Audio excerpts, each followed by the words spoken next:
a empezar por una anécdota personal. Cuando la terrible crisis argentina del 2001, diciembre de 2001, recuerdo que uno de los, creo que fueron 5 presidentes, me corregirá Carlos, que se sucedieron al frente del país en 10 días, uno de ellos pronunció una frase memorable, que era: Argentina está condenada al éxito. Y esa frase me sirve para insistir en una idea que repetimos mucho en la Fundación, en FAES, que es que los países no están condenados al fracaso ni tienen garantizado irremediablemente el éxito, que depende de las buenas políticas, de las políticas que se hagan. Y que no es lo mismo, por tanto, una cosa que otra. No es lo mismo una política que otra. Hay políticas que causan estragos y hay políticas que permiten a las naciones prosperar, avanzar, desarrollarse. Y de esas buenas políticas podríamos hablar de varias de ellas. Hoy hemos hablado a lo largo del día de varias de ellas, de la libertad, de la democracia, etcétera.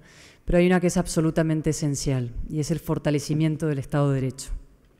El título de esta mesa es precisamente, bueno, Estados de Derecho y Estados del revés. Y con esta frase, que es un poco un juego, queríamos sugerir dos ideas. La primera, que es que cuando un Estado no es de derecho, es del revés, está del revés. Y la segunda, que es que un Estado que está del revés puede estar del derecho, se puede revertir con buenas políticas. Y para eso hay que entender una cosa fundamental, que ahora que tengo al profesor Astarloa aquí a mi izquierda, se dedica a esto de enseñarlo mucho, yo lo he aprendido de él, que es que la democracia no es simplemente un proceso formal, no basta con votar para tener democracia. La democracia es mucho más que eso, y ese Estado de Derecho es limitación del poder y es garantía de los derechos individuales.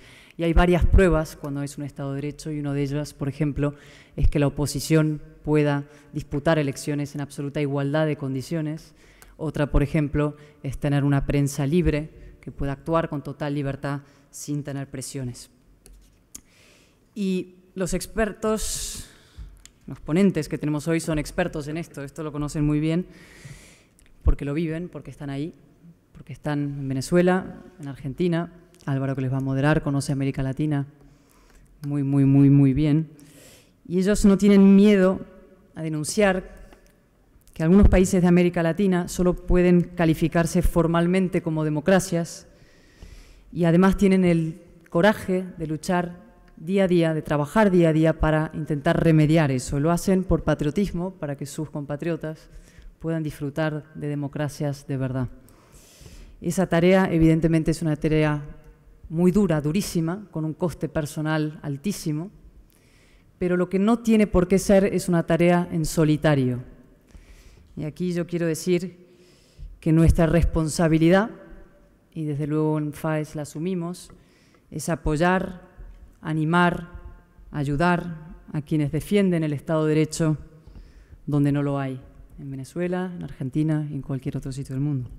Y creemos que es el mejor servicio que podemos prestar, no solamente a esos países, sino también al conjunto de América Latina y por tanto también a nosotros mismos, porque como hemos dicho a lo largo de todo el día, para nosotros América Latina es la tercera pata esencial de esa fortaleza, de ese triángulo atlántico que tenemos entre todos que intentar forjar, consolidar y fortalecer.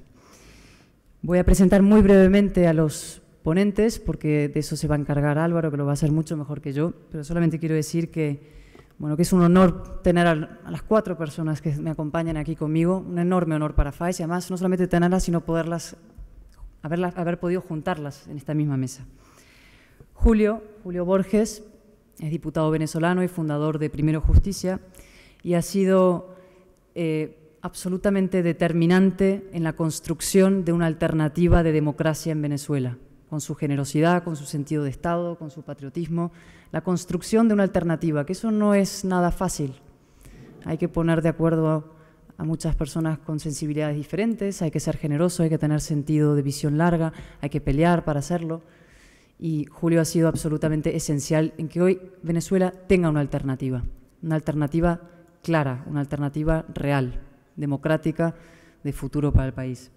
María Corina también es diputada, ahora coordina el área internacional del Comando Simón Bolívar, como se llama el equipo de campaña de Enrique Capriles, Y María Corina se ha destacado a lo largo de toda su carrera por una extraordinaria valentía, por hablar claro, que eso siempre es difícil y siempre tiene un coste muy alto. Una extraordinaria valentía, y yo quiero darle las gracias muy especiales también por acompañarnos hoy aquí. Somos todos admiradores de ese coraje, de esa fuerza que ella tiene, esa fuerza que ya veréis que es contagiosa y que arrastra.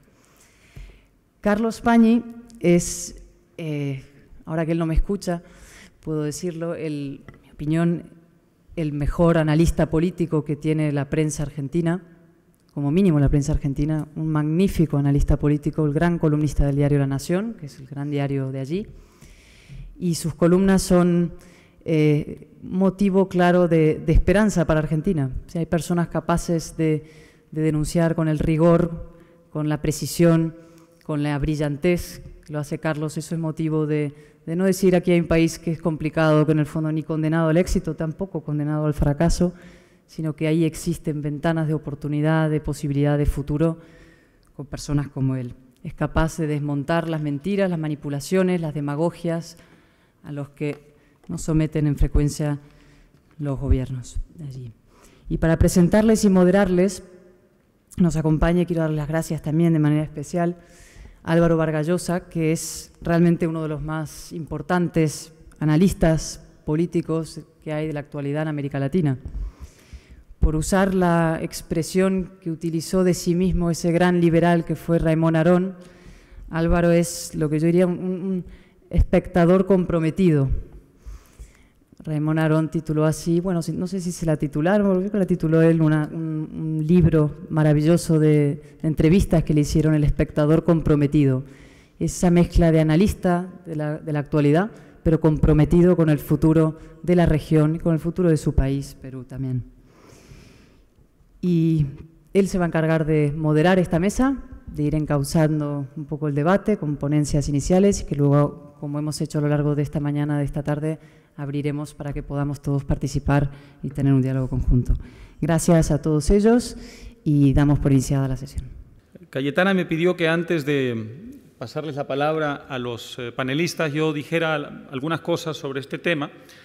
Y Cayetana no es una dictadura en absolutamente nada, excepto cuando me da instrucciones, de modo que voy a acatar sin dudas ni murmuraciones sus instrucciones y voy a compartir algunas reflexiones, convirtiéndome yo en panelista del propio panel que tengo que inmoderar. América Latina ha producido la mayor variante de dictaduras probablemente de cualquier otra zona del planeta. Cuando se independizó, produjo una serie de caudillos que fueron la respuesta que dio la independencia a la colonia. A diferencia de lo que pasó en Estados Unidos, donde el sistema colonial fue reemplazado por un sistema de leyes y de instituciones, en el que había desde luego figuras descollantes, pero bajo el marco de unas leyes e instituciones que tenían más importancia y perdurabilidad que estas figuras descollantes, en América Latina lo que pasó fue esencialmente que mudamos de personas, pero no de naturaleza política. Entonces, lo que surgió fue una variante de la dictadura, que era básicamente la del caudillo militar. A lo largo del siglo XIX hay dos grandes enfrentamientos en América Latina. Uno es entre el centralismo y el federalismo, en algunos países, Argentina uno de ellos, por ejemplo, y otro es entre el liberalismo y el conservadurismo, por ejemplo, en el caso de México, en el caso de Perú y de otros países. Pero en realidad, bajo esta aparente antinomia entre federalismo y centralismo, entre liberalismo y conservadurismo, lo que había era una sucesión de caudillos militares. Teníamos básicamente una sucesión de hombres fuertes, y eran todos hombres, por supuesto, armados hasta los dientes, que imponían su forma de ejercer el poder. En un momento dado, América Latina decide modernizar a sus dictaduras. Y entonces surge una cosa extrañísima, que se llama el positivismo, que tiene su origen en realidad en Francia, en un sociólogo a quien nadie le hizo el menor caso en su país y en Europa, Augusto Comte, pero que tiene en América Latina una desproporcionada influencia. Y entonces hay latinoamericanos que dicen, estos caudillos militares son unos bárbaros, vamos a reemplazarlos por una cosa moderna, progresista.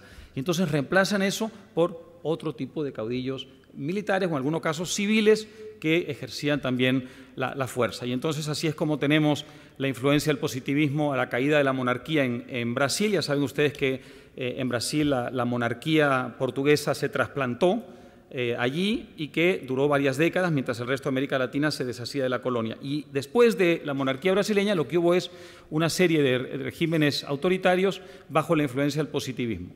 En México pasó lo mismo bajo Porfirio Díaz y la propia Venezuela tuvo con Juan Vicente Gómez su etapa positivista. Y la idea era que estos caudillos iban a desarrollar, modernizar a sus países y que en cierta forma respondían a unas leyes científicas que empujaban, de las que ellos eran por supuesto intérpretes, que empujaban a América Latina hacia el progreso.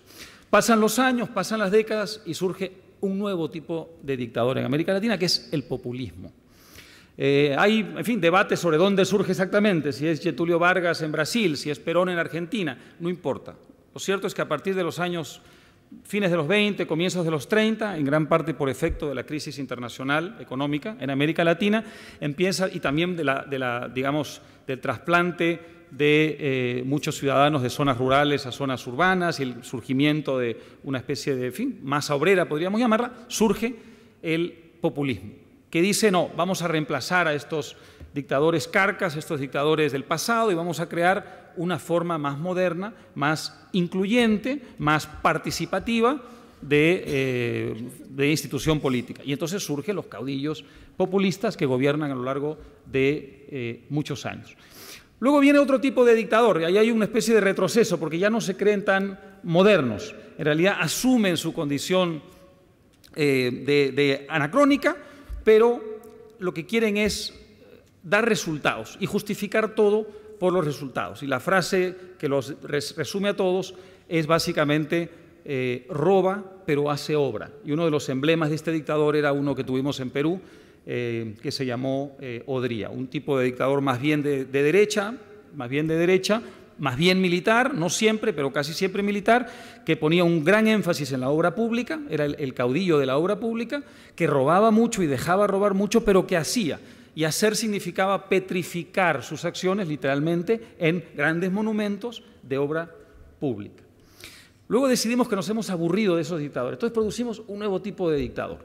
El revolucionario marxista, que se subleva contra estos regímenes militares de derecha, en algunos lugares triunfa, en otros no, y que provoca como reacción lo que se conoce más del dictador latinoamericano en el resto del mundo, que es el viejo dictador militar autoritario de derechas, como el que representó Pinochet en Chile, como el que representó, por ejemplo, la Junta, o los que representó la Junta militar argentina. Prácticamente todos nuestros países tuvieron ese tipo de dictadores.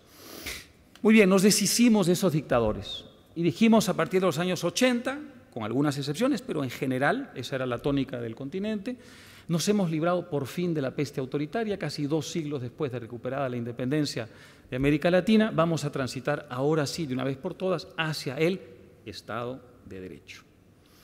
Era, por supuesto, una ilusión, porque ha surgido en América Latina el nuevo tipo de dictador. Yo no voy a hablar mucho de eso, porque seguramente nos van a hablar de eso nuestros distinguidos panelistas, pero yo me siento con la obligación en fin, hacer un pequeño aporte, porque creo que mi país es el que inauguró esa nueva, mi país de origen es el que inauguró esa nueva forma de dictadura latinoamericana. Yo la llamo la dictadura del travesti. Saben que travesti es una palabra que inventa un sexólogo alemán en 1910, que publica un libro importante sobre la erótica del travestismo, que no es propia solamente de los varones, es también de ambos géneros, y la idea es que hay una erótica que empuja a un género a asumir los atuendos del otro género sin cambiar de sexo necesariamente.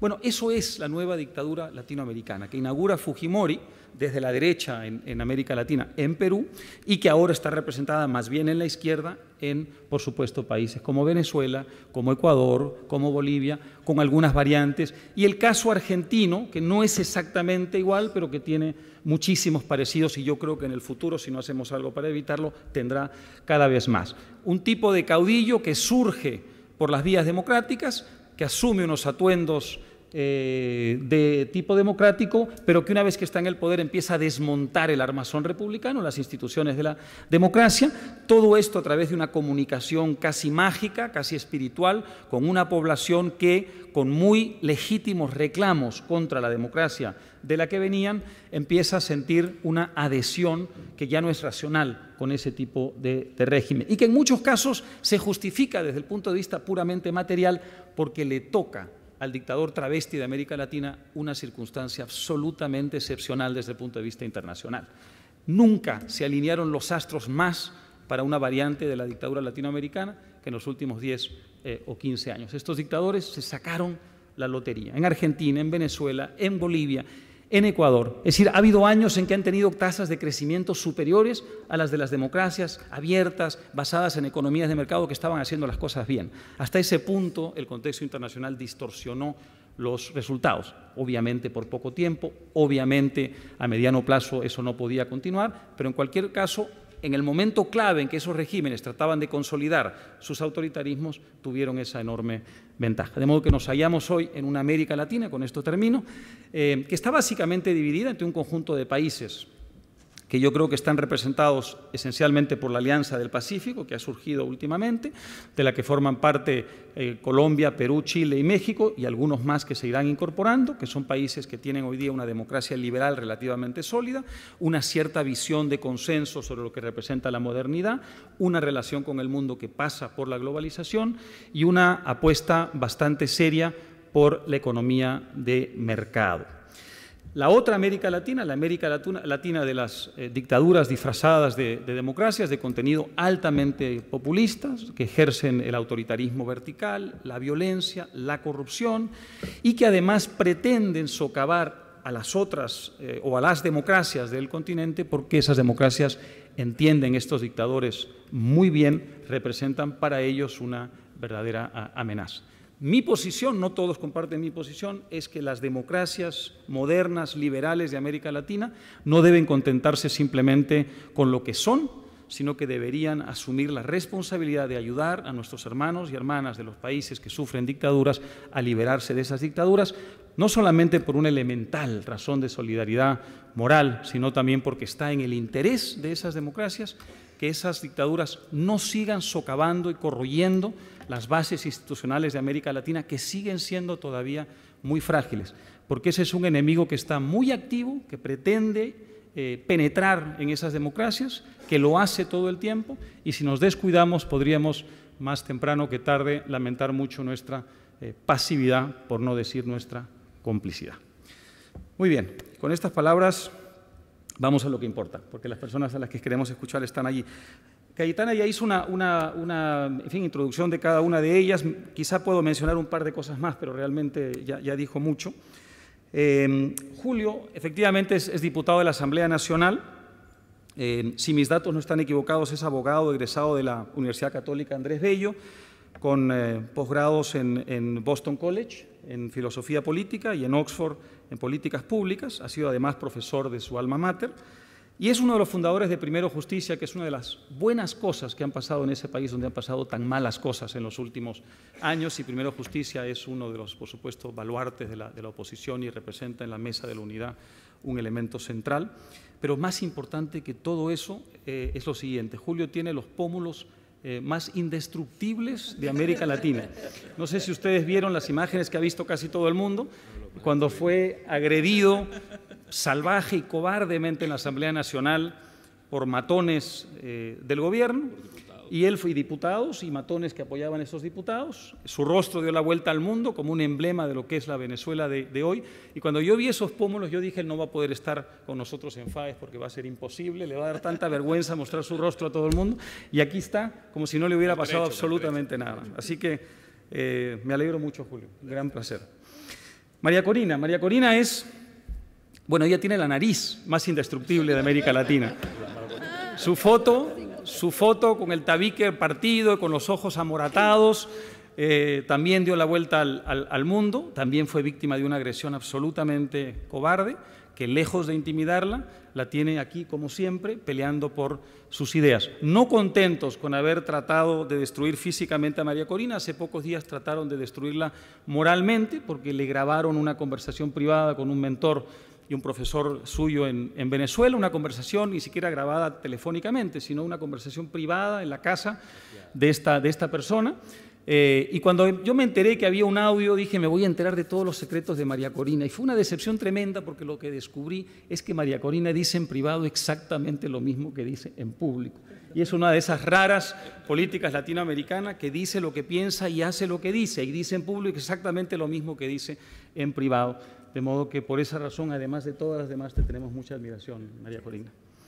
Bueno, y Carlos Pañi es, efectivamente, yo tengo muchos amigos periodistas argentinos que admiro mucho, que leo con devoción, pero Carlos quizá es el analista político y el periodista político más importante de Argentina. Es imposible entender lo que pasa en ese país, que de por sí es sumamente difícil de entender si uno no lee a Carlos, que además tiene una dimensión, en fin, académica importante, es columnista de La Nación y fue columnista de ámbito financiero muchos años, pero también es profesor de Historia en la Universidad Nacional de Mar del Plata y enseñó allí mismo Historia de las Ideas Políticas y ha sido investigador de un instituto que se llama Emilio Ravignani.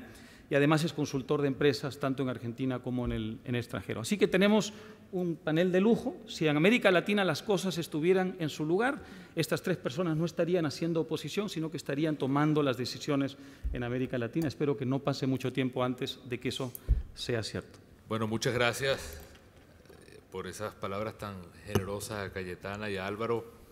Es un placer estar con ustedes acá y poder aprovechar el tiempo para transmitirles lo más preciso que pueda lo que está sucediendo en mi país.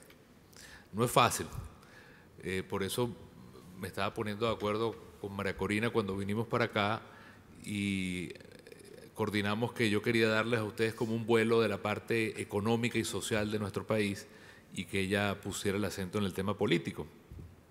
Y por eso preparé unas láminas que quisiera pedir si pudieran ponerse en el monitor, que están allí, deben estar por llegar. Porque una de las cosas que se habla en el caso venezolano es como si se tratara de un país que está viviendo una revolución y que esa revolución se está haciendo por los más pobres y que esa revolución es una revolución que puede sacrificar la libertad o puede sacrificar la democracia por un fin superior que es vencer la pobreza. Y en ese sentido que uno pueda tener igualdad a costa de libertad. Pero yo lo que quiero demostrarles el día de hoy es que es todo lo contrario. No solamente en estos 14 años hemos perdido la democracia, la libertad, sino que en términos económicos estamos muy en retroceso con respecto a lo que ha sido la historia del país. Veamos si se puede arreglar el... ¿Ah?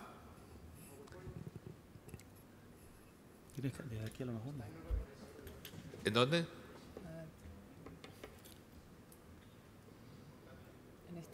¿Hasta aquí? Ahí está. Debe estar Aquí está Julio Borges. Perfecto. Gracias. Nos hacía falta Giovanni.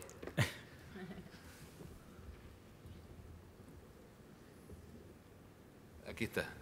El tema de la pobreza en Venezuela. Lo primero que debo decirles es que nuestro país tiene una enfermedad muy grande que es el tema del petróleo. Cuando comenzó el gobierno de Hugo Chávez, el petróleo estaba a $7 el barril. Ha sido uno de los precios más bajos que hemos tenido. Pero después ese precio se ha ido recuperando y hemos llegado al precio de $150 el barril. Imagínense ustedes un país que vive solamente el petróleo y que pasa de $7 y pega ese brinco a $150 el barril.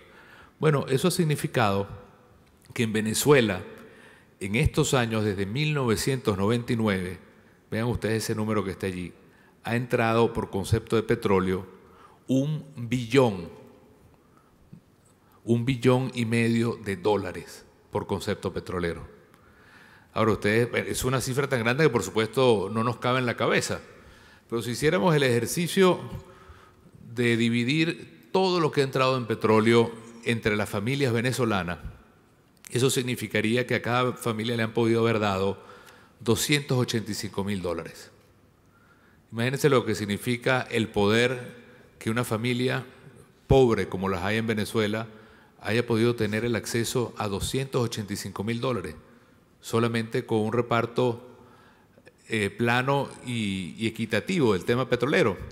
Pero la triste realidad es que después de tanto dinero que ha entrado, en Venezuela todavía hay casi 8 millones de pobres, de los cuales estamos hablando de más de 2 millones de pobres que se acuestan todos los días sin comer completo en Venezuela. Es decir, Venezuela ha tenido el boom petrolero más grande de su historia y lo que ha sido el resultado de ese boom es que tenemos todavía pobreza extrema en el país y una pobreza que es tan miserable que todavía tenemos venezolanos que se acuestan sin comer. Luego, estos temas sobre lo que ha significado la caída del crecimiento en Venezuela. Como decía Álvaro, muchos países de América Latina están creciendo. Lamentablemente Venezuela está retrocediendo, su Producto Interno Bruto está a niveles de los años 70. El PIB petrolero, que es lo que depende del país, ha caído en menos 14% en todos estos años. Y la producción petrolera, que es lo único que vive el país, está en un poco menos de 3 millones de barriles de petróleo diario. Pero la promesa que ha hecho el gobierno desde hace muchos años es que al día de hoy la promesa era que íbamos a producir por lo menos 6 millones de barriles de petróleo y estamos produciendo menos de 3 millones de barriles de petróleo. Es decir, ni siquiera lo que es la gallina de los huevos de oro se le ha invertido el dinero para poner al país a producir más petróleo y por lo tanto tener más ingresos. Todo lo contrario, estamos produciendo menos petróleo y como veremos es un petróleo que se está regalando a otros países. Bueno, si fuera poco el hecho de que ha entrado todo este dinero por el petróleo, el gobierno lo que ha hecho es quintuplicar la deuda. Es decir, hoy tenemos 5 veces más deuda de lo que teníamos hace 14 años. Es como si una familia se ganara literalmente la lotería y lo primero que hace es salir a pedir prestado y multiplica por 5 el número de su deuda y hoy tenemos un país con una gigantesca deuda sobre sus espaldas y con un gigantesco problema de que no hay recursos en Venezuela. Al mismo tiempo, tenemos un problema de lo que significa el cómo se gasta el dinero. Ahí vemos en esta presentación, 15.000 millones de dólares se van en compras de armas. Somos uno de los países con mayores compras de armas a nivel mundial. Fundamentalmente a Rusia somos uno de los compradores más altos de armas que tenemos y esto no es casual.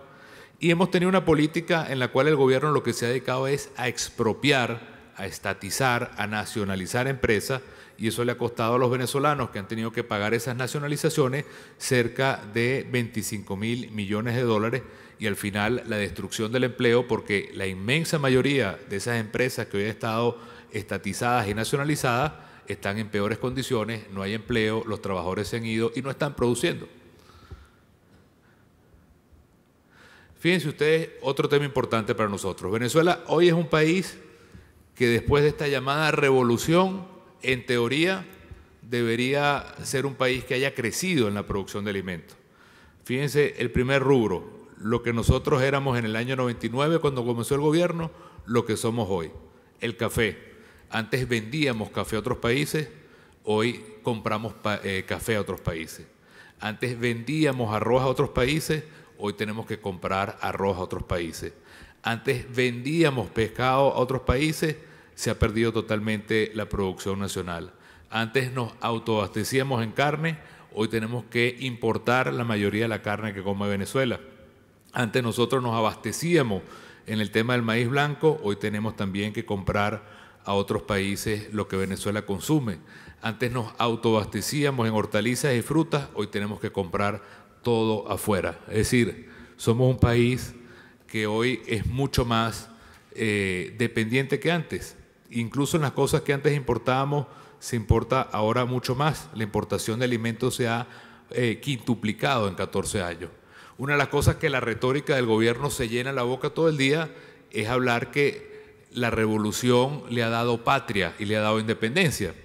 Yo no sé si ustedes habrán visto, en Venezuela lamentablemente no hay en este momento papel de baño. Se acabó, no existe, no hay producción de papel de baño. Y el canciller hace pocos días dijo, con mucho orgullo, no tenemos papel de baño, pero tenemos patria, como un granito de guerra para la gente. Y eso al final es un infierno para un país que pudiera tenerlo todo, pero que hoy ni siquiera tiene papel de baño, porque no se consigue, porque no se produce, porque lo que se ha hecho es destruir la economía nacional. Lo que antes producíamos y vendíamos a otros países, hoy nos hemos convertido en un país que tiene que comprarlo afuera. Y eso es algo que no solamente destruye la producción de alimentos o la producción nacional, sino que destruye el empleo.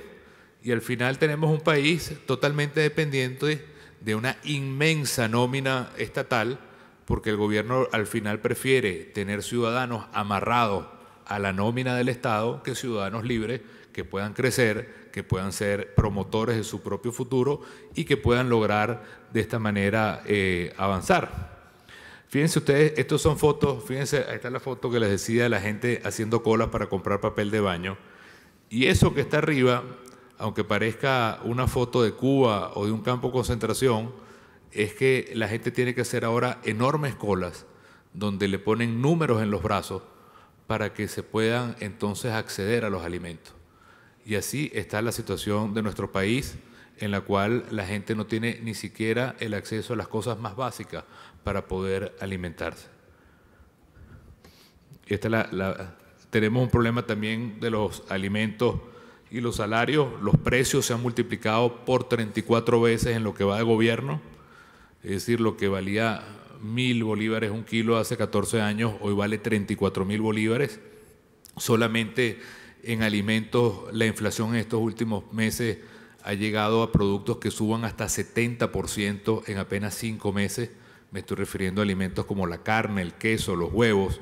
Han subido en lo que va de este gobierno de Maduro hasta 70, 50, 60% de inflación, producto precisamente de la devaluación. Y luego, comparado con el resto de América Latina, Venezuela es el único país en el cual el salario mínimo no alcanza ni siquiera para comprar los alimentos más básicos. Otros países han hecho un esfuerzo y por lo menos las personas pueden llegar a comprar la canasta básica de alimentos. Venezuela todavía 1/3, si la gente le dedicara el sueldo entero a comprar alimentos, solo alimentos, sin comprar medicinas, sin comprar ropa, sin comprar cosas para la casa, todavía tendría cerca de 1/3 fuera para poder comprar alimentos. Igual el tema del empleo se ha ido deteriorando producto de la cerrazón de las empresas. Se han cerrado todos los centros de producción de empleo y lamentablemente el empleo productivo está cayendo en Venezuela en términos acelerados. Y como si este tema económico fuera poco, está el tema de la violencia. De acuerdo a las Naciones Unidas, somos el 5º país más violento del mundo. Eso significa que en Venezuela, desde que entró el gobierno hasta ahora, se calcula que han asesinado cerca de 175.000 personas. Esto no son cifras inventadas por nosotros. Todas las cifras que les he dado en esta presentación son cifras oficiales y eso significa que en Venezuela, producto de estas muertes violentas, hay un asesinato cada media hora en el país. Y eso es con total impunidad de nuestro gobierno. Nos coloca como uno de los peores niveles de violencia en el mundo, después de los países que están en la presentación. Finalmente, frente a este gobierno que paradójicamente ha tenido estos ingresos tan grandes, el gobierno de Nicolás Maduro ha tenido que devaluar la moneda. Increíblemente, tenemos los precios de petróleo más altos de la historia y sin embargo ha tenido que endeudarse quintuplicando la deuda y al mismo tiempo ha devaluado nuestra moneda para tener más ingresos. Y por eso se le ha ido completamente de las manos la inflación y la escasez en el país. Pero yo quería subrayar, no sé cuánto tiempo me queda, Cayetana. Poquito. Todavía tienes. Ok, no, simplemente para redondear la idea, les presento todas estas cifras que después se las puedo mandar por el internet, porque estoy seguro que muchos de ustedes les habrá llegado la propaganda que, bueno, en Venezuela hay problemas democráticos, en Venezuela hay problemas de libertad, pero sin embargo es un gobierno que está volcado hacia los pobres, es un gobierno que está preocupado por la justicia social, es un gobierno que ha mejorado en teoría la educación o la salud, muy por el tenor de lo que nos decía Giovanni Sánchez esta mañana sobre Cuba, que la gente decía, bueno, vivan en la jaula, pero por lo menos los educan. Eso no es verdad, ni en Cuba ni en Venezuela. Y estas cifras demuestran que es todo lo contrario. Quienes más sufren en Venezuela son los pobres. Quienes más sufren en Venezuela esos asesinatos, y la mayoría de las personas que asesinan son jóvenes menores de 25 años en los barrios más populares de Caracas y del interior. No son a los ricos, son a los pobres a quienes están asesinando. Quienes están más desempleados son los jóvenes también en las zonas populares de Venezuela. Quienes no les llega la comida para poder comprar o para poder tener medicina son a los más ancianos o son a los más jóvenes o son a los más pobres. De manera que todo lo que hay en el caso de nuestro país no es otra cosa que una gigantesca maquinaria de propaganda que con el petróleo es capaz de comprar lobbies en Europa, en distintos países de Europa, es capaz de comprar la conciencia de gobiernos en toda América Latina y el Caribe, que a cualquier llamado salen corriendo a defender la revolución y la democracia en Venezuela, y lo que hay es simplemente una gran chequera que reparte todos los días petróleo en América Latina. Para que ustedes tengan una idea, nosotros le damos todos los días a Cuba 115.000 barriles de petróleo gratis, regalados. Y Cuba con ese petróleo lo revende afuera. No es que ni siquiera lo utiliza para el pueblo cubano, sino que revende el petróleo venezolano para tener más ingresos para el gobierno de los Castro. Y así como Cuba, se hace también con muchas islas del Caribe, con muchos países del ALBA, y al final Venezuela lo que hace es subsidiar una gigantesca maquinaria de propaganda y de publicidad. ¿Cuál es el reto nuestro? Bueno, que la opinión internacional conozca la verdad. Esto al final es una lucha enorme entre la verdad contra la mentira. Y esa verdad, hasta por las mismas números oficiales que les apuesto que están muy maquillados en estos casos que les presento hoy, la realidad es mucho más dura. Y lo que es más triste y lo que es más indignante y lo que nos da a nosotros al menos la razón para seguir luchando es que quienes más sufren son los pobres de nuestro país. Y ellos son las víctimas de una revolución que ha hecho más rico a los ricos de costumbre y que lo que ha hecho es crear mayores desigualdades y mayor injusticia en un país que ya de por sí era injusto. De manera que ese es el reto con el cual nosotros seguimos luchando por la democracia y la libertad en Venezuela. Muchas gracias. Para mí es un enorme honor estar en estas horas cruciales para mi país, también lo es para España, dirigiéndome aquí y reafirmando nuestra absoluta obsesión por construir sociedades libres, sociedades justas, con paz y prosperidad, y además nuestra determinación a dedicar cada instante de nuestra vida hasta hacerlo realidad. Y no crean que este acto de presentarnos aquí en FAES es un acto libre de consecuencias. Déjenme decirles que a raíz de mi visita, la anterior oportunidad del año pasado, a las 2 semanas en la Asamblea Nacional se aprobó este acuerdo en desagravio a la patria bolivariana ante las agresiones de que ha sido objeto la institucionalidad democrática venezolana, considerando que el día 2 de julio la diputada María Corina Machado tuvo una intervención como ponente del Foro Campus FAES 2012 en Madrid, durante la cual denigró a las instituciones democráticas venezolanas, incluida la Asamblea Nacional, descalificándolas y señalándolas abiertamente como incompetentes para el cumplimiento de las funciones que les son inherentes por mandato constitucional. Yo les advierto que vayan preparando el siguiente acuerdo porque procedo a hacer lo mismo. El punto aquí esencial que yo quisiera dirigirme a ustedes hoy es, primero, a considerar el alcance del avance totalitario del régimen venezolano el día de hoy. En segundo lugar, las amenazas que este régimen representa no solamente para la democracia en Venezuela, para la democracia en América Latina, para la estabilidad de la región y para el resto de Iberoamérica, diría Iberoamérica y el mundo, y cuál ha sido la posición de los demócratas del mundo. Y en tercer lugar, yo quiero resaltar la lucha admirable que nuestras generaciones hemos llevado adelante en estos 15 años y que nos hacen ser absolutamente optimistas sobre una transición hacia la democracia mucho antes de lo que quizás el mundo espera. Empezando con el primer punto, yo quiero ser clara y tajante. En Venezuela no hay democracia. Y creo que hay que tener muchísimo cuidado con los términos que tiendan a ser eufemismos. Democracia iliberal, democracias posmodernas. En Venezuela no hay democracia, pero peor aún, estamos pasando ya un límite del autoritarismo al precipicio del totalitarismo. Aquí quiero dedicarme unos minutos a hacer la diferencia. ¿Por qué? Porque en Venezuela ha tenido lugar un proceso progresivo de toma de control del poder por un régimen que yo quiero llamar neodictadura. Álvaro hizo algunas consideraciones al respecto. Trata de mantener una fachada democrática para esconder un régimen profundamente controlador y que quiere una sociedad sometida. Lo que Julio recién transmitió no es producto de malas o inefectivas políticas, no fue porque le salió mal. La intención es tener una sociedad sometida y por eso hay que aniquilarla. Todos los espacios donde hay capacidad de independencia y de autonomía. Este proceso, además, ha tenido, en mi opinión, 3 dimensiones. La primera es cómo van controlando todos los poderes públicos a partir de la llegada al poder por la vía electoral. Y es entonces cómo se controla no solamente, y sobre eso yo hablé extensamente el año pasado, el sistema de administración de justicia, la Asamblea Nacional, el Tribunal, el Consejo Nacional Electoral y hasta las Fuerzas Armadas. En el momento actual, simplemente voy a darle algunos ejemplos de lo que hemos vivido.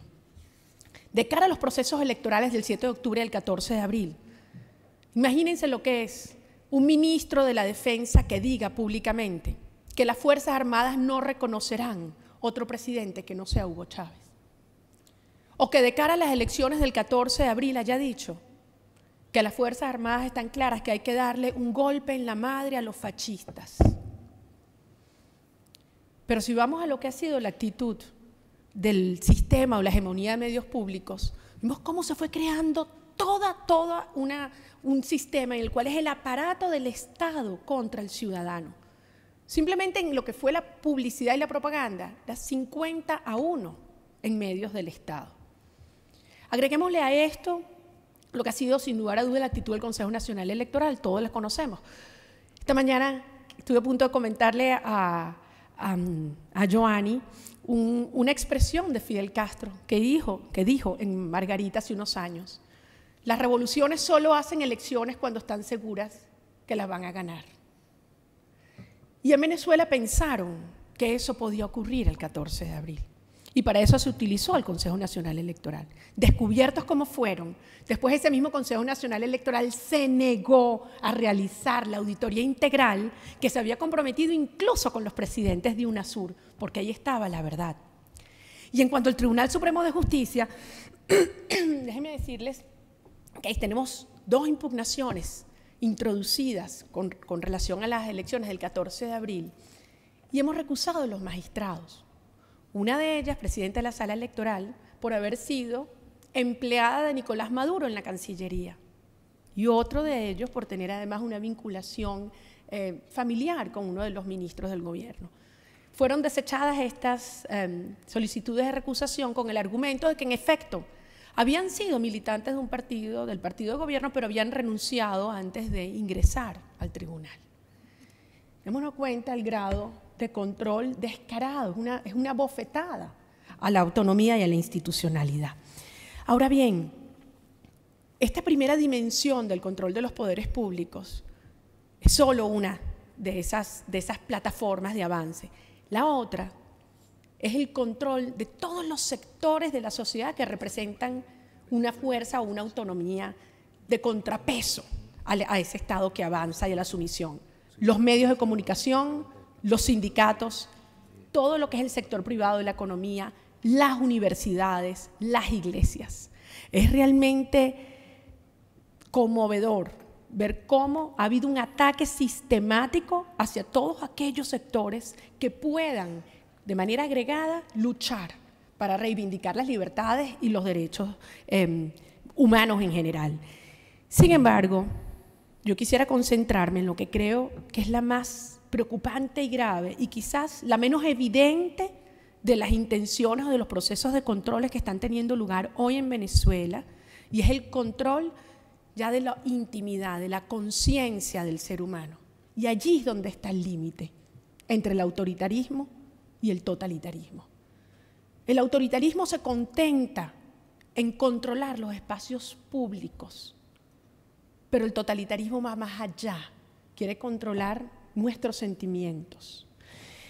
De hecho, hay manifestaciones dramáticas en estos días, desde lo que ha ocurrido con el ataque y el ensañamiento hacia ciertos presos políticos.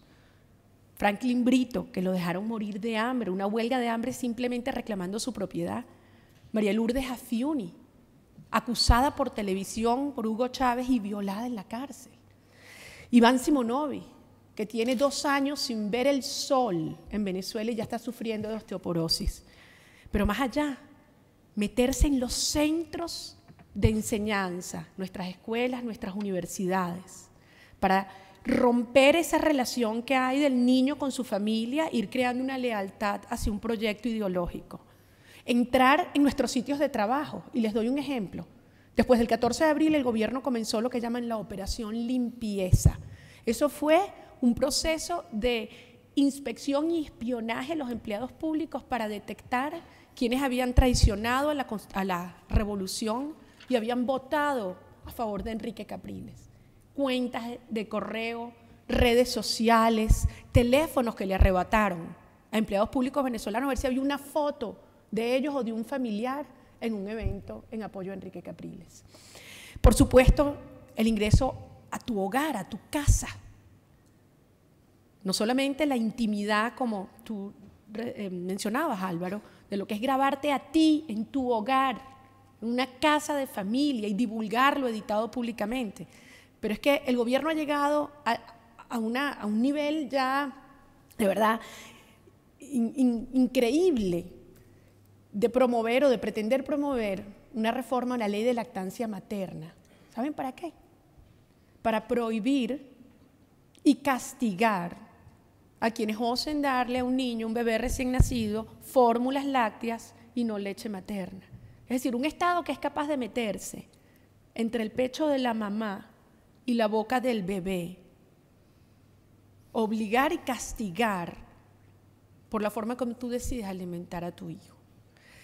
Por eso que esto me llevó a releer, y quiero leerles un extracto del prólogo, gran prólogo de Revel al libro de Maurice Joly, Diálogos en el infierno de Montesquieu y Maquiavelo, porque creo que esto es muy revelador. El totalitarismo exige mucho más del ciudadano que a su modo la dictadura, la democracia.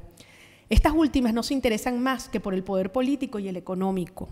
Si el ciudadano no molesta y no dice nada, no tendrá problemas. Basta con su pasividad. El totalitarismo, en cambio, pretende hacer de cada ciudadano un militante.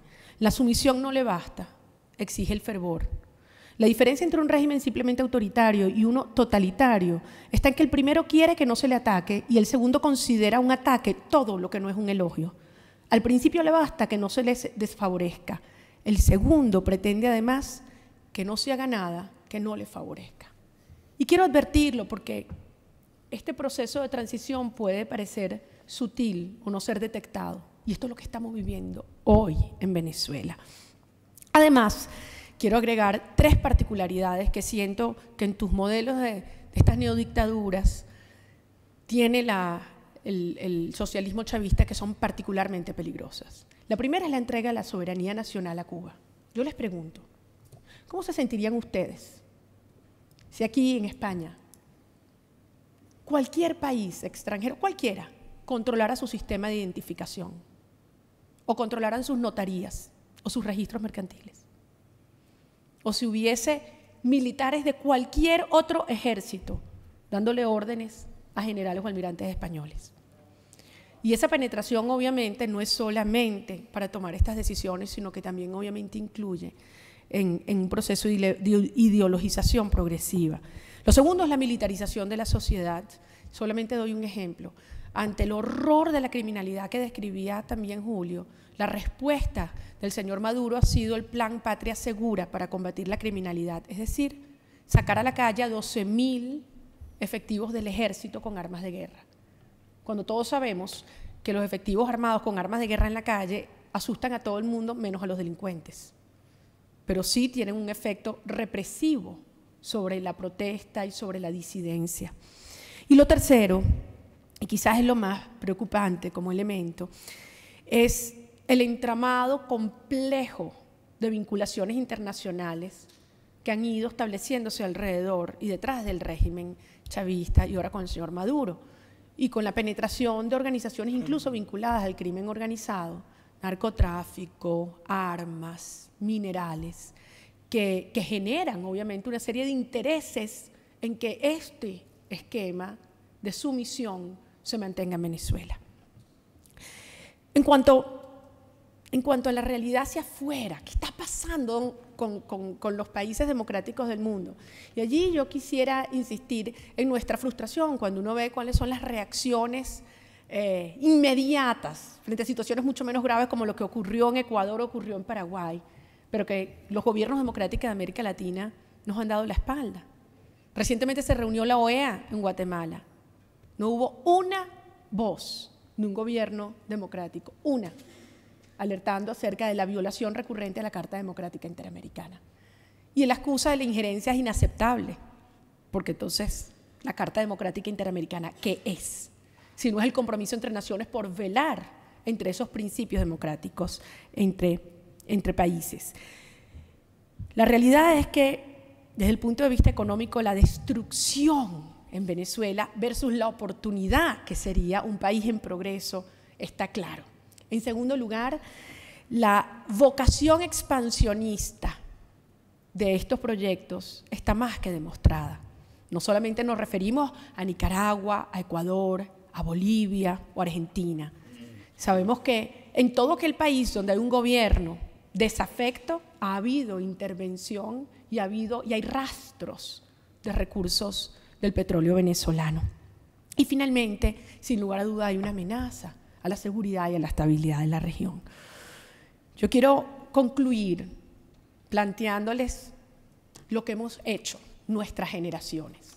¿Dónde están los grandes logros y por qué hoy estoy en una posición mucho más esperanzadora y optimista que incluso la que teníamos el año pasado cuando nos encontramos aquí? Primero, tenemos una unidad democrática que ha demostrado ser una alternativa de poder viable con una visión y un proyecto de país y una organización que se ha evidenciado. En segundo lugar, hoy el mundo entero sabe lo que nosotros sabemos y es que somos mayoría. Somos mayoría los que apoyamos y queremos un cambio no solamente de gobierno, sino de modelo de sociedad en Venezuela. Y en tercer lugar, hemos entendido y hemos emprendido esta nueva etapa de lucha en dos planos. Claro que hay que participar y defender la organización electoral, pero el 14 de abril demostró que no es suficiente ser mayoría y ganar elecciones.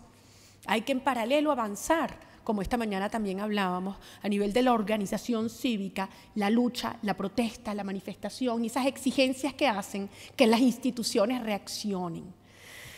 Por eso yo quiero decirles que en estos años que muchos de los que están aquí han venido y hemos venido a FAES y en algunos momentos nos han sentido quizás un poco angustiados o desesperanzados, yo siento que hoy venimos en una actitud y con una posición distinta. Siento que la fuerza política, la fuerza moral y la fuerza espiritual que tenemos los venezolanos hoy nos hace plantearles con seguridad que este cambio y este proceso de transición es indetenible. Somos mayoría y haremos valer esa mayoría y esa verdad en Venezuela. Pero hoy los necesitamos más que nunca. Los demócratas de América Latina y los demócratas de Iberoamérica y del mundo nos necesitamos para hacer realidad ese milagro venezolano y también para acompañar a España a que salgamos de una etapa quizás de sombras, pero con esta vocación democrática será, sin lugar a dudas, de grandes luces.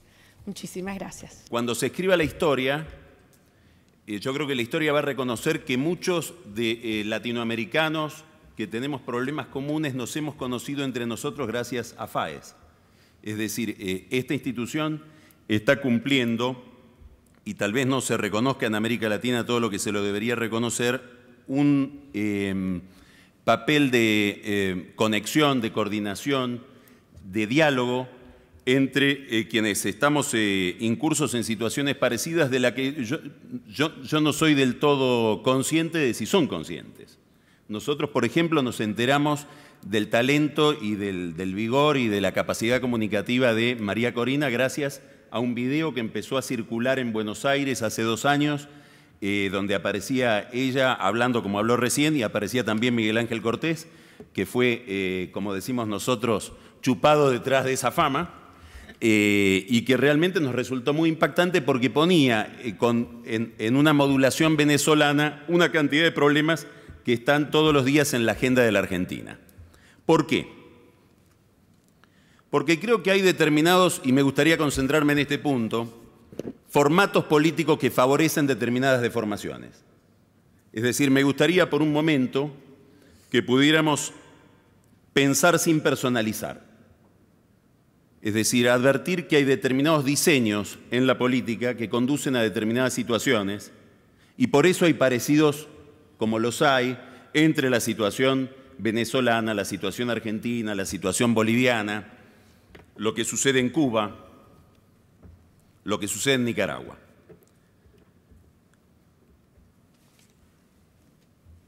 ¿Cómo entrar a ese diseño? Digamos, ¿cuál es la característica central?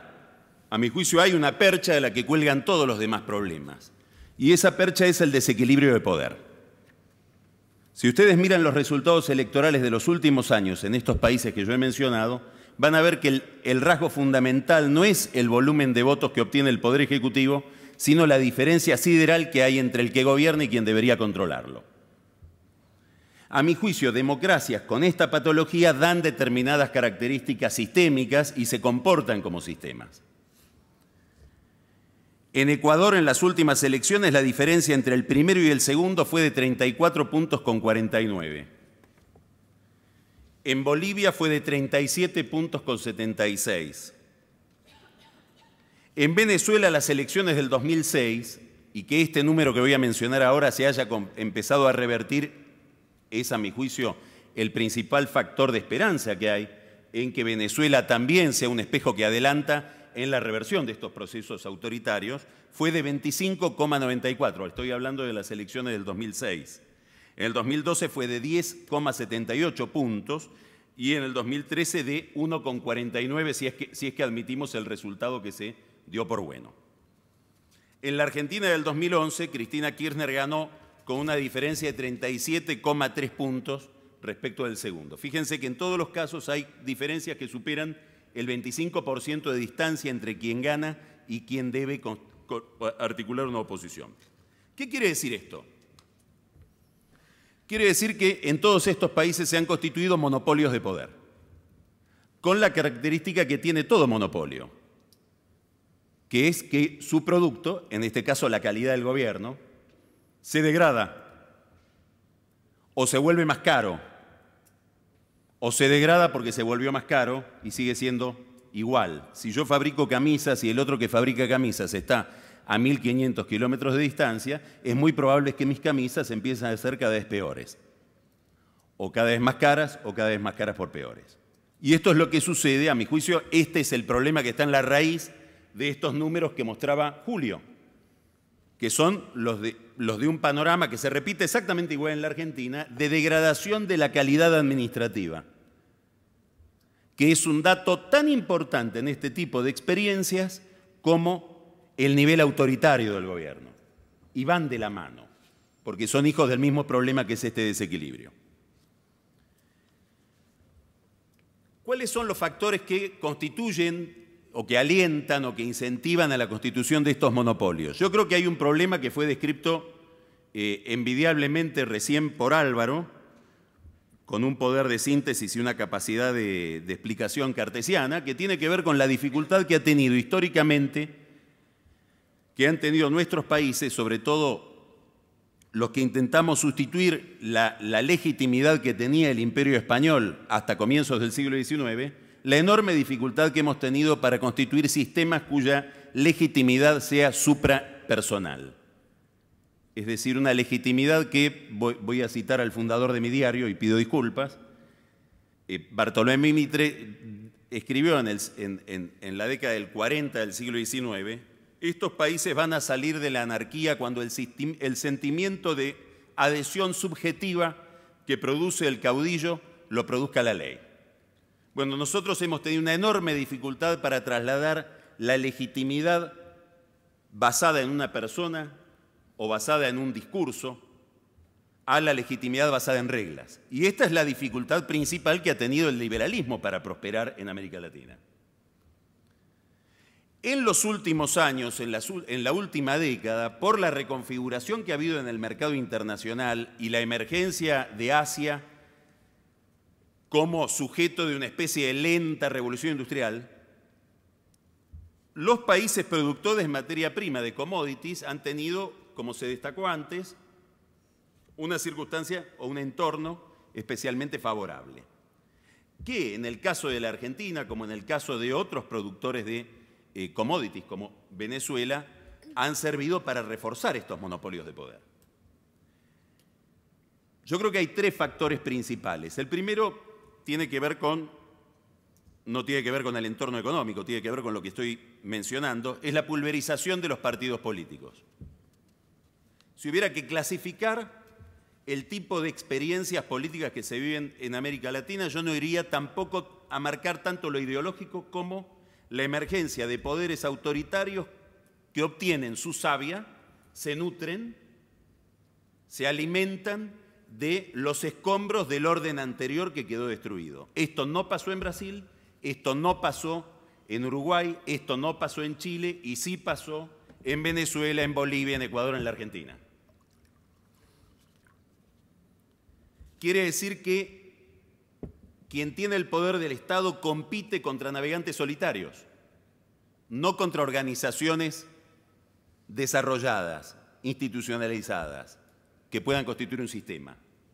Si ustedes quieren, insisto, aquello que permite confiar en que Venezuela pueda ser un espejo que adelanta, es que los venezolanos han encontrado una regla que los ha sacado de esta dispersión. Y de esa regla emerge la candidatura de Capriles. Lo más importante que pasó en Venezuela en los últimos años no es Capriles, es la regla. Segundo factor, lo mencionó Julio al comienzo de su exposición. Creo que casi inconscientemente, pero dijo algo extraordinariamente paradójico. Tenemos la maldición del petróleo. Uno pensaba que era una bendición. Es la maldición de los recursos naturales, que le han dado a estos gobiernos algo que en mi experiencia, para mi generación, en el caso de la Argentina, es absolutamente inusual, inédito, que es el Estado rico. Es decir, un Estado que no está en permanente crisis fiscal, o que llega a la crisis fiscal después de experiencia de gastos que lo hubieran hecho estallar en 1000 pedazos hace 10 años. La Argentina, el Estado argentino, el gasto público argentino es el 50% del producto hoy, y el gobierno gasta 45% más respecto del año anterior todos los años, y no estalla. Eso se llama soja.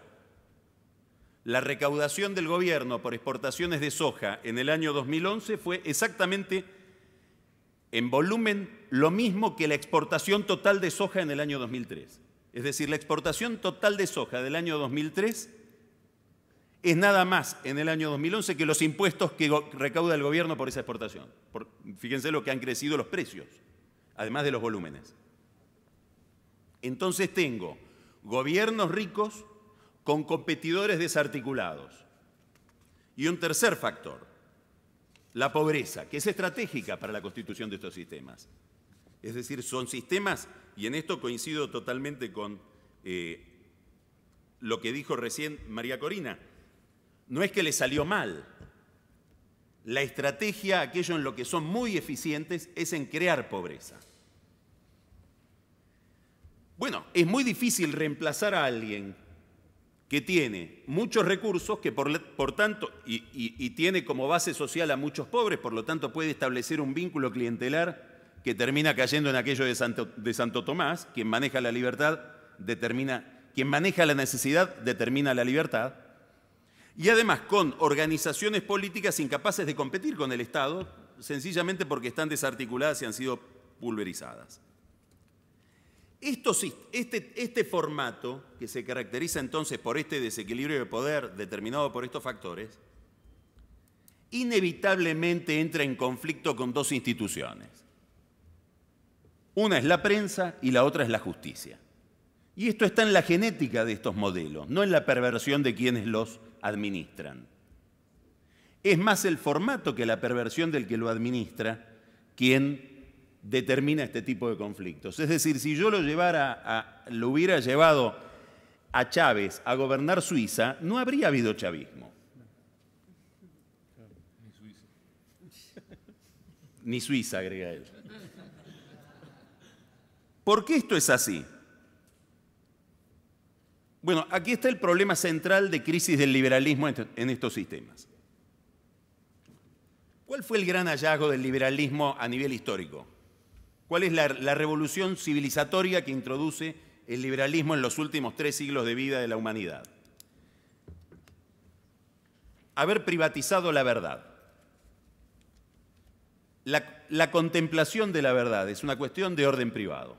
Por eso el Estado no se tiene por qué meter con mi biblioteca.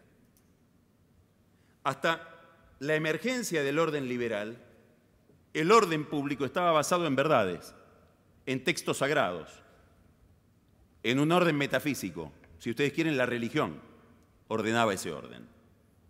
Por lo tanto, era totalmente coherente que se condenara al hereje, porque si yo no creía, era un subversivo. Estaba subvirtiendo el orden que se basaba en una verdad. Hoy en las teocracias islámicas sucede lo mismo. La Unión Soviética fue una experiencia de orden político solventado en una verdad, que era la verdad de los congresos del partido. Nosotros hemos logrado en Occidente, felizmente, en los últimos 3 siglos, emanciparnos de ese orden y basarnos en una regla de validez, no en un criterio de verdad. Gobierna el que tiene más votos. Ahora, si gobierna el que tiene más votos, quiere decir que puede haber una mayoría equivocada, por supuesto. Y como puede haber una mayoría equivocada, nos garantizamos 2 cosas para cuidarnos de la mayoría equivocada. Que haya libre ejercicio de la crítica, porque la verdad la puede tener la minoría, y por eso el periodismo en las constituciones liberales tiene fueros. En la Constitución de los Estados Unidos está prohibido legislar sobre la prensa. Es decir, es un área, una actividad en la que no puede ingresar el Estado. ¿Por qué? Porque hemos decidido constituir una sociedad en la que todo se pueda decir y todo se pueda pensar. ¿Y por qué nos queremos dar la garantía de que todos puedan decir lo que piensan? Porque la mayoría puede estar equivocada. El segundo dispositivo que nos hemos dado para defendernos de la posibilidad de una mayoría equivocada es la independencia de la justicia. Hemos confiado la interpretación de la ley y determinados derechos básicos a un poder que deliberadamente es conservador. No se elige por la mayoría, se le confía a gente que uno le pide un título, cosa que no sucede con los otros poderes, y ese título normalmente se expide, con perdón de los abogados presentes, en las facultades más conservadoras de los sistemas universitarios, que son las de abogacía. ¿Por qué? Porque la sociedad occidental, por miedo a que sus derechos queden sometidos a una mayoría ocasional equivocada, ha sometido la custodia de esos derechos a un poder especial que es el Poder Judicial y lo quiere independiente de esa mayoría. Bueno, esta es la ideología que se pone en crisis en América Latina en este momento. Digamos, lo que está en discusión es la definición de democracia. ¿Por qué? Porque esta definición de democracia dice que lo esencial de la democracia es la preservación de los derechos de la minoría. En el año 2000, cuando se impone Haider en Austria, hay una deliberación en la Comunidad Europea y el presidente del Consejo de Europa dice: vamos a aislar al gobierno de Haider. ¿Por qué lo van a aislar si se impuso legalmente según lo que quiso la mayoría? Lo vamos a aislar porque este sistema no se basa en la regla de la mayoría, sino en la preservación de los derechos de las minorías. Y Haider, solo con lo que ha dicho, ni siquiera con lo que ha hecho, ha afectado esos derechos. Esa es la declaración de Guterres, que era el presidente del Consejo de Europa en el año 2000. Nosotros en la Argentina, siguiendo el ejemplo venezolano, hemos tomado como regla el imperio de la mayoría y la supresión de las garantías de las minorías. ¿Cuál es el argumento? El argumento es que si el que gana representa la voluntad de la mayoría, quien se oponga en la prensa o quien limite esa voluntad soberana en la justicia es sedicioso, conspira contra la democracia. Por supuesto que si el que gana saca 37 puntos de diferencia respecto del segundo, esto es verosímil. Acá está el problema. Digamos, el desequilibrio de poder le da a esta ideología, que es una ideología que desemboca en el totalitarismo, una verosimilitud que no tienen las democracias competitivas, es decir, allí donde hay mercado político. Esto hace que suprimamos la ideología convencional que está en nuestras constituciones y la sustituyamos por otra donde volvemos a creer que el que gobierna lo hace en nombre de una verdad. Él dice que es la verdad de la mayoría. Termina siendo esa verdad la palabra del caudillo, que la verdad hay que reconocer que sustituir el viejo orden teológico de la Edad Media, que por lo menos tenía a Dios para gobernar el orden civil, por la verdad del caudillo, que en general son caudillos bastante poco ilustrados, nos hemos retrasado bastante respecto del medioevo, no respecto del orden liberal burgués de los últimos 3 siglos. Y la del pajarito. O por el pajarito, claro. Esto, por supuesto, entra en contradicción permanente con la prensa, porque la función de la prensa, ¿cuál es? Y que no haya ninguna verdad demasiado sólida, que la sociedad se viva interrogando a sí misma, que no haya dogmas que puedan ser encontrados en un lugar, sino que la verdad sea la construcción del diálogo y que esté entre, no en. Por eso Hannah Arendt, en su fantástico libro Los orígenes del totalitarismo, no está hablando de la prensa, está hablando de otro problema, que es el del secreto, que está ligado al de la prensa. La prensa lo que intenta siempre es vencer el secreto. Ella dice lo siguiente: la única regla de la que todo el mundo puede estar seguro en un Estado totalitario es que cuanto más visibles son los organismos del gobierno, menor es su poder. Y que cuanto menos se conoce una institución, más poderosa resultará ser finalmente.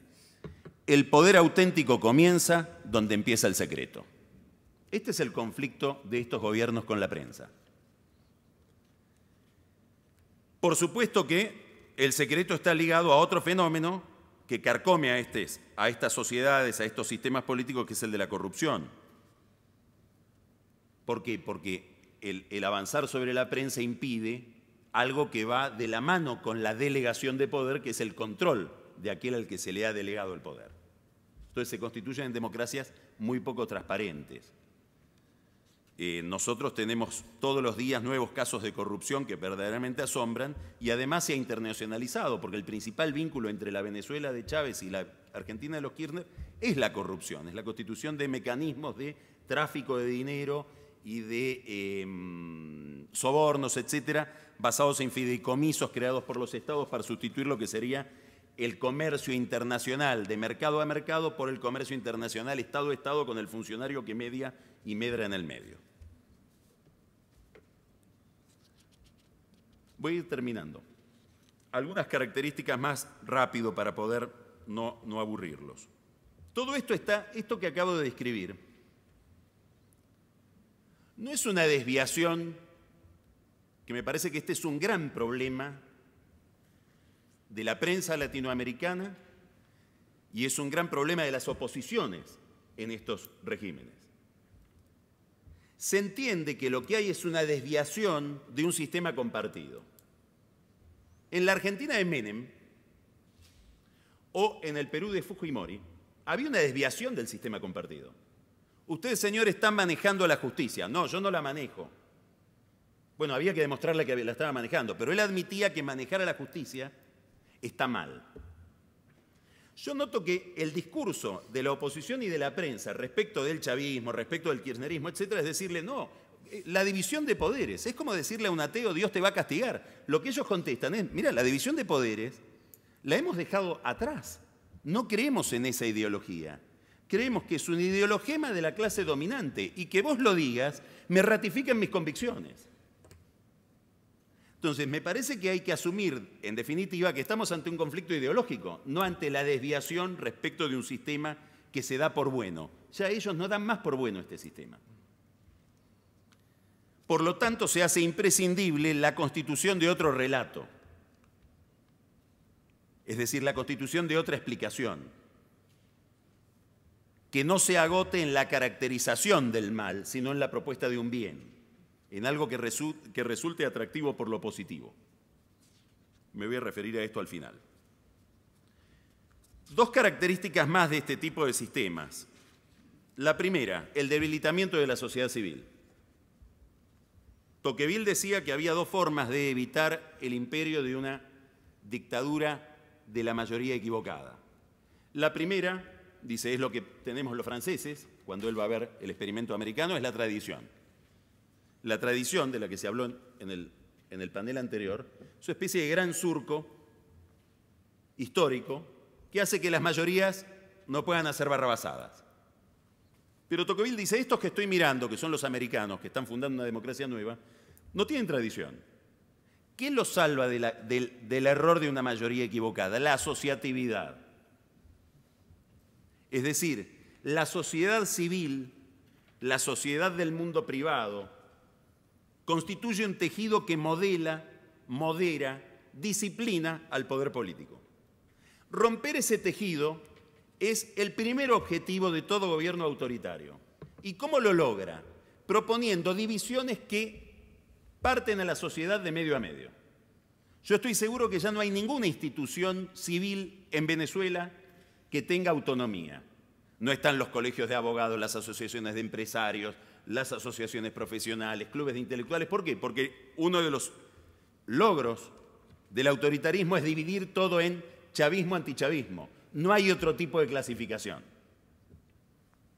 Si ustedes quieren, Cristina Kirchner en Argentina cae rápidamente en las encuestas cuando es elegido como Papa Bergoglio porque apareció otra clasificación.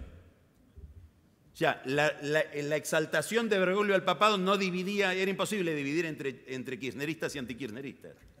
Romper esa clasificación es estratégico. Ahora, esa clasificación, ¿cómo se organiza? Y lo digo especialmente sabiendo que estoy en España. Cuando ustedes ven que los gobiernos empiezan a hacer historiografía, ahí desconfíen.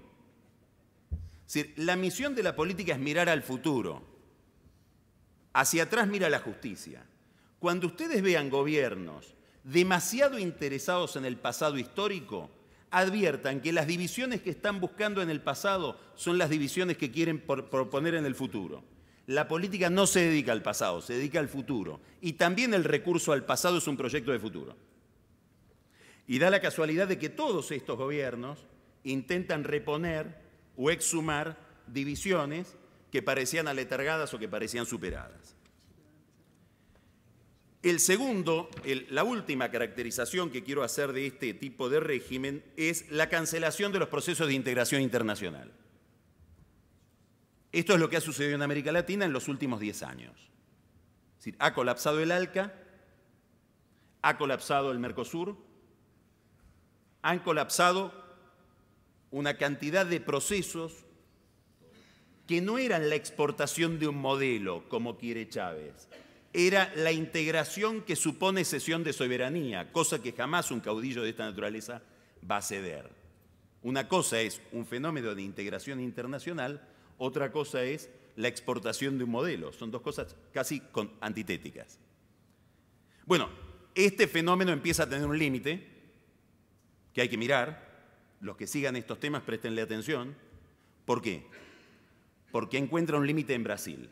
La economía brasileña ya no tiene viabilidad si no se integra comercialmente con otros espacios. Los brasileños han perdido 5.600 millones de dólares en comercio desde el 2008 hasta ahora, nada más que en países que son vecinos de ellos. ¿A manos de quién? A manos de México, a manos de China, a manos de Estados Unidos. Es decir, aquí estamos ante un fenómeno nuevo, que es que el ALCA viene de otro modo. La Alianza para el Pacífico, la asociación de muchos países de Latinoamérica con Estados Unidos en tratados de libre comercio, está rearmando un ALCA sin Brasil. Y los brasileños se dieron cuenta, o gran parte de los que crean opinión, de los empresarios, de los líderes políticos brasileños, dicen, finalmente, por negarnos al ALCA, atados al proyecto bolivariano, kirchnerista, etc., nuestras empresas tienen una dificultad comparativa respecto de las empresas mexicanas, americanas, para entrar en países que son nuestro mercado natural, como puede ser Perú, Colombia, Ecuador, etc. ¿Por qué es importante la cancelación de estos procesos de integración internacional y por qué es importante reponerlos? Porque integrarme es imposible, la integración internacional sin ley. Digamos, la integración internacional, como enseña el ejemplo europeo, impone la regla. Es a las 12 y con corbata. Y lo lamento, si no, al club no entras. ¿Qué debe hacerse? Primero, regenerar la política, regenerar los partidos, crear asociatividad en la institucionalidad política, darse estructuras. En eso es donde, vuelvo a subrayar, me parece que el caso venezolano es un caso que así como Chávez era un espejo que adelantaba, ellos también ahora son un espejo que adelanta, la oposición al chavismo. Es decir, un proceso que permita la metamorfosis del cliente en ciudadano, que le dé autonomía al sujeto frente al poder del Estado. Eso supone una segunda condición, que es socioeconómica, que es la expansión de la clase media. Estos modelos populistas odian a la clase media. Hace un mes, en una reunión del PT en Brasil, donde festejaban los 10 años de gobierno del PT, una filósofa, diría Borges, el otro Borges, llamémosla así, Marilena Chaui, dijo, la clase media es en sí misma estupidez. Es lo que tiene la sociedad de reaccionario, conservador, ignorante, petulante, arrogante, terrorista. Es una abominación política porque ella es fascista, una abominación ética porque ella es violenta y una abominación cognitiva porque además es ignorante. Bueno, la respuesta a este discurso apareció en Brasil en las últimas movilizaciones. ¿Por qué la expansión de la clase media es un antídoto para este tipo de autoritarismo? Muy sencillo, porque es mercado. Porque es gente que decide en el mercado según su real saber y entender. Esta expansión de la clase media está en relación directa con un problema central que atraviesan Venezuela y la Argentina, que es la inflación. La inflación también es estratégica. La inflación es la máquina de crear pobres. Porque la inflación está atada a un fenómeno que está en el corazón del populismo, la maximización del presente. La inflación impide pensar el futuro, porque impide ahorrar e impide invertir. La inflación a lo único que induce es a consumir, porque la plata que se desvaloriza me queda en las manos. Y esto es ideológico, y esto es político. No es que le sale mal, como dijo María Corina. Y finalmente, estos presentes para mucha gente son fascinantes. El presente del consumo, el presente donde el Estado me da lo que no tenía, la voz del líder. Creo que solamente se le puede ganar a este presente formulando una idea del futuro. Solo si formulo, si tengo una clara idea del futuro, me arriesgo a perder algo de lo que tengo en el presente. Y este es el déficit, me parece, que tienen nuestras clases políticas frente a estos sistemas. Me parece que todavía falta un tramo donde puedan constituir un discurso tan atractivo o más atractivo que el de estos líderes, y creo que ese momento no está lejos de llegar, porque además las condiciones económicas en las que estos sistemas han prosperado están fenomenalmente debilitadas en este ciclo. Muchas gracias.